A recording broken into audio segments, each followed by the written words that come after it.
Welcome back to Otaku Daikun, Daichan here. Now, I have a confession to make. I'm generally not a huge fan of mascot characters in anime.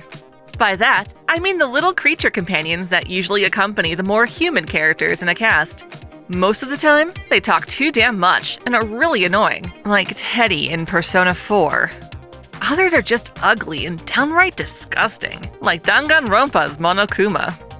That said, I do have a soft spot for cute critters, and there are a decent amount of mascot characters in anime that don't annoy me.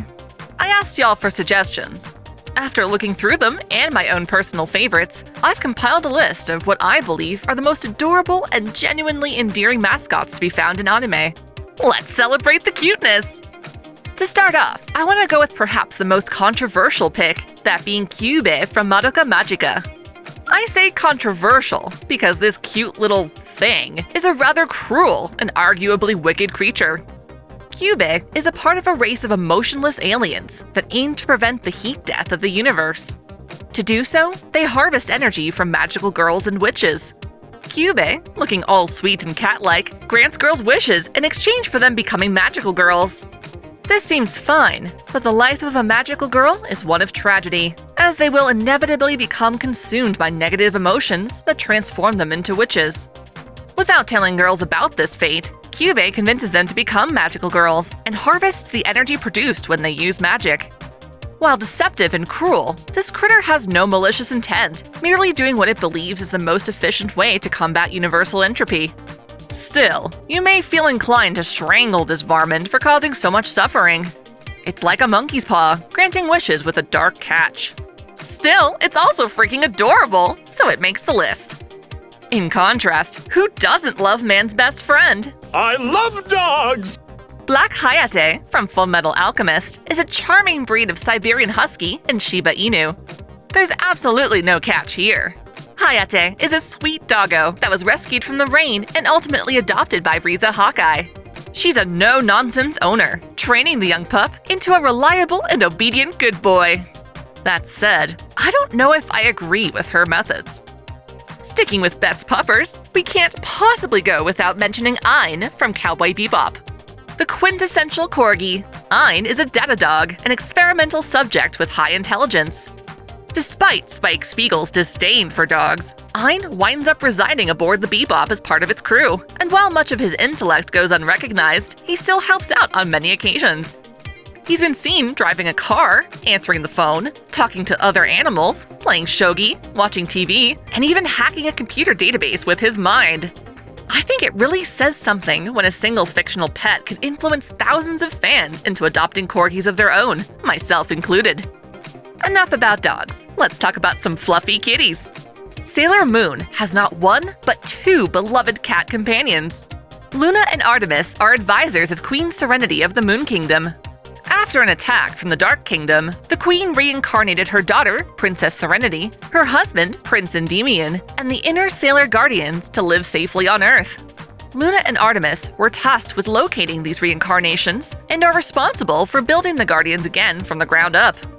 Despite being felines, Luna is quite ladylike and elegant, while Artemis is devoted and charming. An equally reliable cat is Mukuru from Utawareru Mono. The village of Tsukudu rests near the forests of a nocturnal deity named Mutikapa. Normally, Mutikapa resides in the forest and keeps it safe, but goes on a rampage when her shrine is defiled by this twerp, Nuwangi. The people of Tsukudu are left with no choice but to fight back, and after slaying the beast, it's discovered that she had a young cub. Instead of killing the baby, the village and later kingdom of Tsukudu took it in and raised it. Unlike his mother, this cub, Mukuru, grows up to be very protective of humans and loyally accompanies his foster mother, Aruru, wherever she goes. Not only is Mukuru precious as a child, he also grows up to be a fearsome ally in Tsukudu's fight to establish independence. He's definitely one of the most cuddly weapons of war you can find. Perhaps even cuter, though, is the transforming Nekomata, Kilala, from Inuyasha. This little sweetheart is actually over 200 years old and was originally the companion of Midoriko, the brave warrior who created the Shikon Jewel to fight a monstrous dragon demon. Ever since, Kilala has remained a faithful protector of Midoriko's descendants, eventually becoming the companion of Sango, one of her village's only surviving demon hunters. Kilala's a 2-for-1 special, having 2 drastically different forms that she can switch between with ease.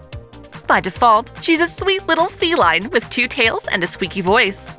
For transportation and combat, however, she can transform into a large saber-toothed tiger that can fly and even conjure flames. Like Mukuru, Kilala is both cuddly and ferocious. Deviating just a bit, we have Kero, or Keroberos, from Cardcaptor Sakura. He's one of 2 guardians of the Clo cards, created by his master, Clo Reed. When Sakura accidentally releases these cards, Kero selects her to be the next master of the cards, and helps her harness her strength as a magical girl to reclaim them. I say he helps, but he's also kind of a slacker, preferring to spend his time gorging on delicious food and playing video games all day. In this state, he looks like a plushie with tiny white wings.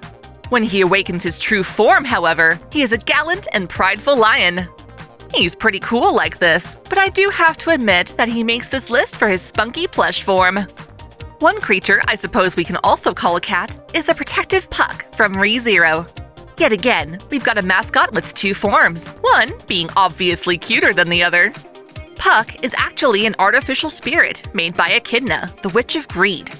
Since his creation, Puck has become known as the Beast of the End for his massive feline form. Originally serving the Witch of Greed, Puck sought to find Emilia, a girl who'd frozen herself in ice after her rampant magic went out of control. Puck protects Emilia, and despite his floating fluffy form, he acts like a father figure to her.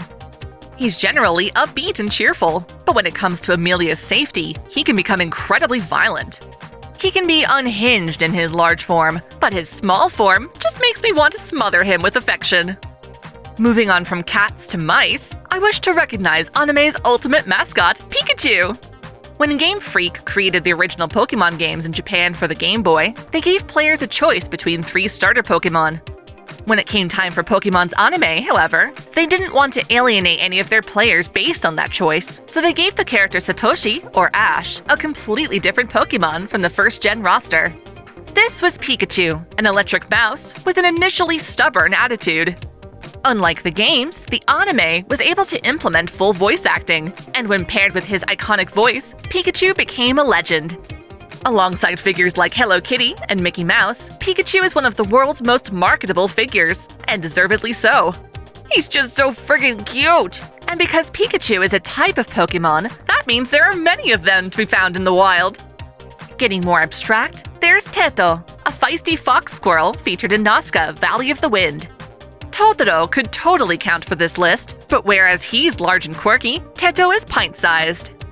Teto doesn't play a huge role in the film. He's a fox squirrel who nearly gets eaten by insects, but is saved by an old man, Lord Yupa, and Nazca herself.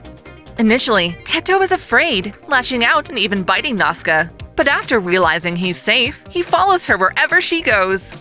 Affectionately, he will dive into her suit for safety. Aww! The next few creatures are ambiguous as to what I should really call them. They're just universally cute and fluffy, which transcends the need to categorize them. First is Mokona Modoki from the Clampverse. What I mean is that Mokona is a mascot character who can be found in Clamp's Magic Knight Rayearth, Tsubasa Chronicles, and XXX Holic. There are actually 3 of these guys, both black and white. The original Mokona is the one from Rayearth. Clo Reed and Yuko Ichihara created the other 2 based on the original. The original Mokona is supposedly the universe's creator, and the other 2 derive similar powers. The white one, Soel, can travel between different worlds, while the black one, Larg, can transport objects and messages across them. Normally, I might find these guys too talkative and annoying, but thankfully, their cuteness is overpowering me. In the same vein are Null and Ruby from the classic JRPG series Lunar. They're both baby dragons who accompany each game's respective hero. Null is a white dragon who journeys with his buddy Alex on his quest to become the Dragon Master. Lunar 2, which takes place many years later, features an adult Null who can take on a human shape. In that game, his role is taken over by Ruby, a snarky pink dragon who helps the protagonist hero explore dungeons. The 2 of them help give a sense of personality and comic relief to the fantasy, and I love them for it. Ruby, damn it! It should be obvious that I love a lot of retro anime from the 80s and 90s. My next pick is right along with that sentiment. Tenchi Muyo has a furry critter called a cabbit, which is obviously a cross between a cat and a rabbit. Yeah, that totally makes sense. So far, we've seen most of these cute critters transform into larger bestial forms, but in this case, Ryo-Oki can turn from her cabbit form into both a human and a friggin' spaceship. She was created by Washu, the universe's greatest scientist, as a spaceship companion to her clone Ryoko. When the ship is revived on Earth sometime later, it merges with Tenchi's dying pet cat and a rabbit. Technically, her cabbit form is the central computer module for the ship, which rests at the bottom of a lake. This interstellar weapon hangs around in this fluffy form. One mascot that is remarkably similar, at least in my eyes, is With, or Wiz, from DN Angel. With is the familiar of Phantom Thief Dark Mousy. Despite looking like a sweet bunny rabbit, he's actually a dog-like demon with large wings. He serves as Dark's wings when it's time to steal artwork, but beyond that, he functions as the pet of Daisuke Niwa, heir to the Niwa family and inheritor of Dark's curse.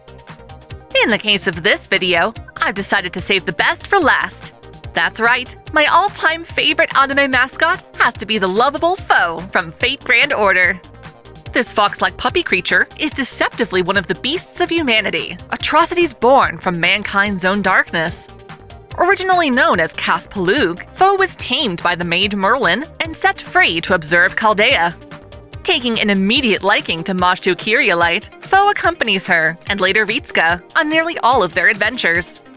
What I love about Foe, despite being freakishly cute and hilarious as he beats up on Merlin, is that he doesn't actually talk or intrude too much on the narrative. He just makes cute squeak noises every now and then.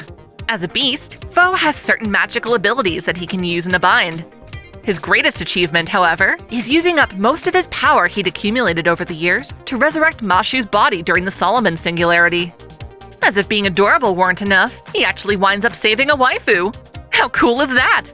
So there you have it. I know many of you have suggested other mascot characters that you love, but this is essentially a subjective endeavor. What one person finds endearing can be seen as annoying to another. There are mascots that deliberately bother me, so I didn't include them. At the same time, I've included some mascots that some of you have probably never heard of. This is a chance for us to learn and share our favorites, so please go ahead and tell me your favorite anime mascots in the comments below. Before I go ahead and roll the credits, I want to give a special shout out to all my $10 and up supporters. Video Gamer 75, C. James Torley, Stephen Elak, Samuel Gersten, Otaku Mom, Jens Bauman, Mystic Samurai 1983, Freebrick, Cosmonaut, RNG Ear Shuffles 1498, Alexis Yukio Gomez Yamato, Johnny Tsunami, Link Pendrago, Caitlin P, Vladimir Rovna, Succubus Sakura, Normace, and SF Giants fan Mike. Thank you all so much. Thanks for watching. If you enjoy this channel, help us grow by liking, commenting, sharing the video, subscribing to Otaku Daikun, and most of all, smashing that notification bell so you don't miss out on all of our anime discussion, lore, or Let's Play content. You can support us directly through Patreon, Subscribestar, or our YouTube membership, all of which come with benefits like exclusive vids and early access. As always, Celebrate your fandom!